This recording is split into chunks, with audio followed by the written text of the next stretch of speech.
కాకినాడ జిల్లాలో కూటమి ప్రభుత్వం సుపరిపాలన అందిస్తుందని కాకినాడ ఎమ్మెల్యే వనమాడి వెంకటేశ్వరరావు తెలిపారు. కూటమి 1 సంవత్సరం పరిపాలనను పూర్తి చేసుకున్న సందర్భంగా కాకినాడలో ఎమ్మెల్యే కొండబాబు ఆధ్వర్యంలో భారీ ర్యాలీ నిర్వహించారు. వైసీపీ హయాంలో కాకినాడను గంజాయి సిటీ, రౌడీల సిటీగా పరిగణించేవారని అన్నారు. ప్రస్తుతం కూటమి పాలనలో స్మార్ట్ సిటీగా అభివృద్ధి చెందుతుందని చెబుతున్న ఎమ్మెల్యే వెంకటేశ్వరరావుతో మా ప్రతినిధి నందిని ముఖాముఖి. ఒక పక్క కేంద్రం 11 సంవత్సరాలు పూర్తయిన సందర్భంగా విజయోత్సవాలు చేసుకుంటే, మరో పక్క రాష్ట్ర వ్యాప్తంగా కూటమి 1 ఇయర్ పూర్తి చేసిన సందర్భంగా విజయోత్సవాలు చేసుకుంటారు. అందులో భాగంగానే కాకినాడ సిటీ ఎమ్మెల్యే వనమాడి వెంకటేశ్వరరావు గారు అలియాస్ కొండబాబు గారు ఈ రోజు కాకినాడలోని కార్యకర్తలతో కూటమి తరపున అలాగే పార్టీ తరపున కూడా భారీ విజయోత్సవ ర్యాలీ చేశారు. ఈ 1 ఇయర్ పరిపాలన కాకినాడలో ఎటువంటి సమస్యలను పరిష్కరించారు, ఇంకా ఎటువంటి సమస్యలు ఉన్నాయి, మనతో మాట్లాడే ప్రయత్నం చేద్దాం. సార్ చెప్పండి, ఈ 1 ఇయర్ పరిపాలన మీరు సాటిస్ఫాక్షన్ ఎంతవరకు అవుతున్నారు?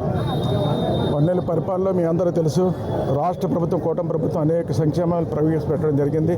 పెన్షన్ ఇచ్చింది, మెగా డిఎస్సీ తీసింది, ఇప్పుడే మనం తల్లికి వందనం కార్యక్రమం తీసుకోవడం జరిగింది.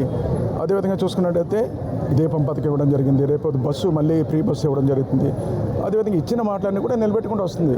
ఆర్థిక ఇబ్బందులు ఉన్నా 1,00,000 కోట్లు అప్పులు చేసి దానికి వడ్డీ కడుతున్నప్పుడు కూడా సంక్షేమ పథకాలు ఎక్కడ కూడా ఆపకుండా క్రమబద్ధంగా ఇచ్చుకోవడం జరుగుతుంది, మీ అందరికీ తెలుసు.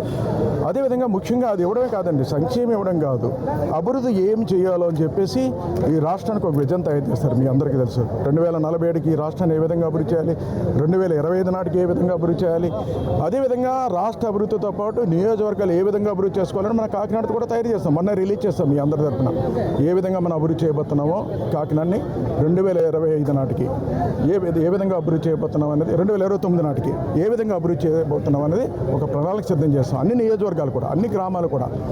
అదేవిధంగా అభివృద్ధి కాకుండా ఈరోజు మీ అందరికీ తెలుసు, కాకినాడ నగరం తీసుకుందాం. ఏమండి, గంజాయి విపరీతంగా అమ్మేవారు, మీ న్యూస్లోనే వచ్చేది. గంజాయి అరికట్టాం, ఈ రోజున భూ కబ్జాలు అరికట్టాం, రౌడీ అన్నలు లేకుండా చేస్తాం, రౌడీ జన్ అరికట్టాం. అదేవిధంగా చెత్త పన్ను ఇబ్బంది పడేవారు, చెత్త పన్నుని లేకుండా చేస్తాం ఈ రోజున.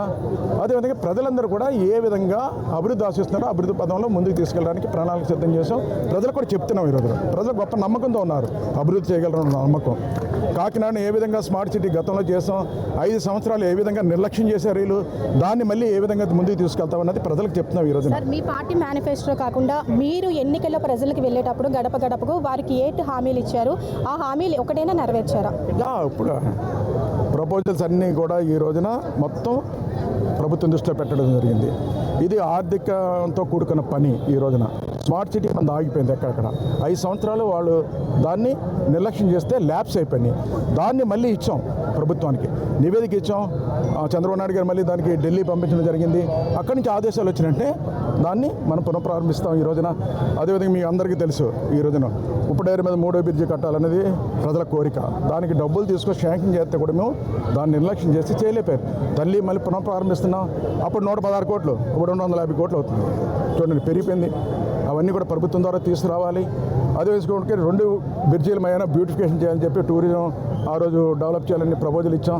దాన్ని నిర్లక్ష్యం చేశారు, దాన్ని పంపించాం ఈ రోజున టూరిజం ద్వారా. ఆ విధంగా మనకు మంచినీళ్ళ ప్రాబ్లం ఉంది. రాబోయే కాలం భవిష్యత్తులో జనాభా పెరుగుతున్నారు. ఇప్పుడు అమృతిలో మళ్ళీ శాంక్షన్ తీసుకొస్తున్నాం. డ్రింకింగ్ వాటర్ ప్రాబ్లం అంతా కూడా సాల్వ్ అవుతుంది రేపు పొద్దున్న. అన్ని ప్రపోజల్ ఇచ్చాం. ఇప్పుడు ఆల్రెడీ శాంక్షన్ అయింది కూడా అమృతిలో.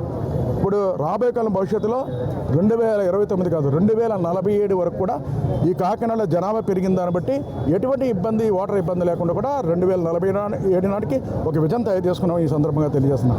ఆ విధంగా ఈ రోజున పార్కులన్నీ కూడా విధ్వంసంగా తయారు చేస్తారు. దాన్ని మళ్ళీ పునఃప్రారంభిస్తున్నాం ఈ రోజున. అన్ని విధాలు కూడా ఈరోజు అందుకే శానిటేషన్ మీద ప్రత్యేక శ్రద్ధ పెట్టించి మార్నింగ్ నేను కాలువలు తీస్తున్న కాలువ దగ్గర నేను వెళ్తున్నాను స్వయంగా. అక్కడ మా నాయకుల్ని, ప్రజల్ని ఇన్వాల్వ్ చేస్తున్నాం. కాలువలు సరిగ్గా తీయట్లేదు, పైప్ ఏం తీస్తున్నారు తప్ప దోమల మంది కూడా సరిగ్గా కొట్టట్లేదు. అన్నీ కూడా కొట్టాలని చెప్పి ఆదేశాలు ఇస్తున్నాం.